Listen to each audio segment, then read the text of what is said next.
Hello, I'm 48 Hours True Crime. In today's discussion, I'll be analyzing the case involving Venus and Doug Stewart. A quick reminder, I'm not diagnosing anyone in this video, only speculating on what might have transpired in this situation. If you enjoyed this video, please remember to like, subscribe, and consider supporting me on Patreon. The link is in the description. Let's start with the background of this case, then walk through the timeline of the crime, and finally, I'll share my analysis.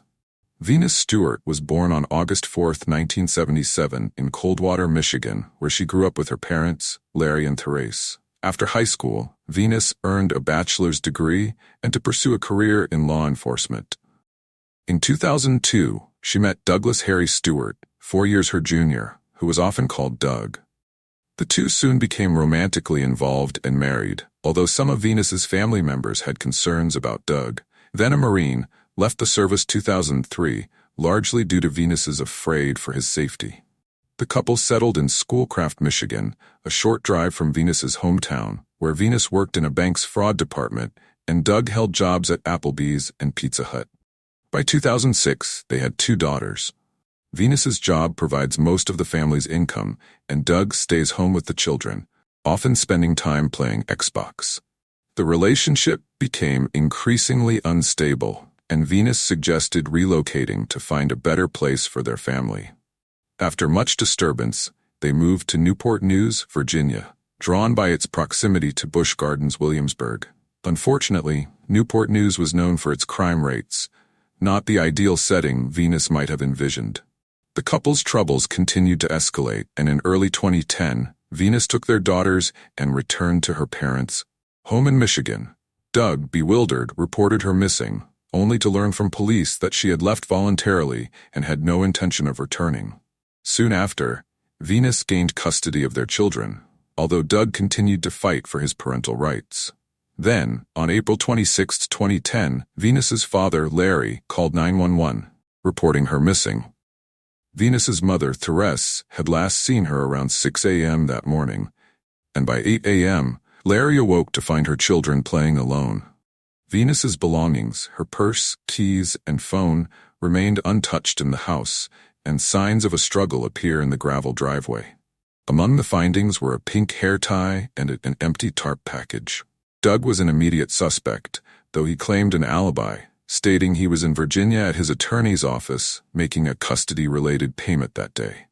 2 secretaries at the office confirmed seeing him, but their statements later raised doubts. They recalled a man wearing sunglasses, a hat, and a hood, who avoided eye contact and left hastily without a receipt.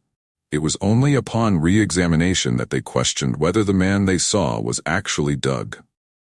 Investigators discovered a receipt in Doug's truck from a Walmart in Van Wert, Ohio, dated April 25, the day before Venus disappeared. It listed items including a shovel, gloves, a hat, and a tarp that matched the one found at the scene. Surveillance footage confirmed Doug purchasing these items, and an employee noted he had inquired about lime, a substance often mistakenly thought to hasten decomposition. Suspicious of Doug's alibi, the police discovered phone records linking him to Ricky Spencer, a 20-year-old friend from Delaware. Both men had their phones off during Venus's disappearance and turned them back on afterward. When questioned, Ricky confessed he had been enlisted by Doug to impersonate him, creating a false alibi while Doug traveled to Michigan to commit murder. Doug had convinced Ricky by portraying Venus as a threat to their daughters. Although hesitant at first, Ricky eventually agreed and, under Doug's direction, spent time at Doug's apartment, using his credit card for food and other purchases to establish the alibi. On April 16, however, Doug abandoned his murder attempt after being stopped by Ohio police for a minor traffic violation. Fearing this documented encounter would expose his plans, he returned to Virginia. Nevertheless, investigators unraveled the plot, and the involvement of Ricky Spencer played a key role in revealing the chilling depth of Doug's intentions. This case serves as a haunting reminder of how suspicion, manipulation, and desperation can intertwine in tragic and irreversible ways. Upon returning to Newport News, Ricky declared that he would no longer be involved in Doug's murder plan. However, Doug responded by threatening to kill everyone living in the house where Venus was staying. causing Ricky to change his mind and agree to continue helping. On April 25, 2010, Doug traveled to Cologne, Michigan, and waited not far from the house where Venus lived.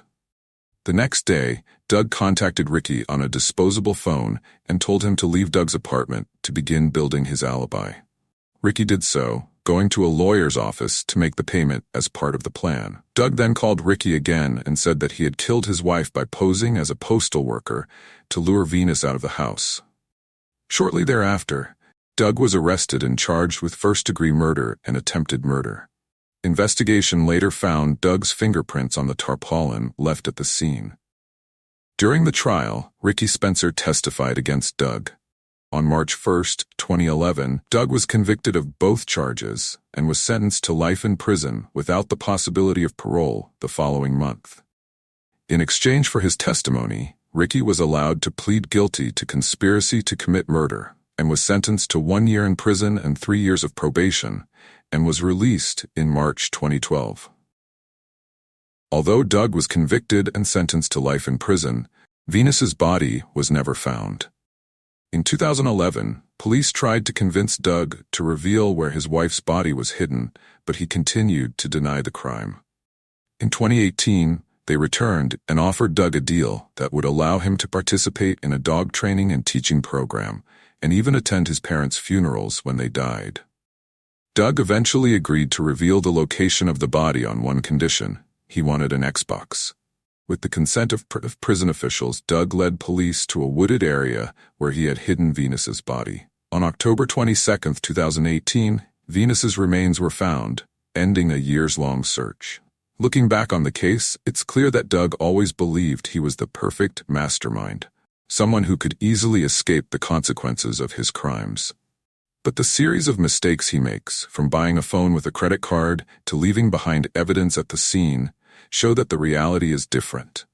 When he is finally cornered, Doug only cares about the one thing he loves, his Xbox. This shows a dark side of his selfishness, coldness, and self-delusion. With the case closed, Venus's family can find some peace now that her remains have been found. Doug, on the other hand, will have to spend the rest of his life in prison with the Xbox he longed for.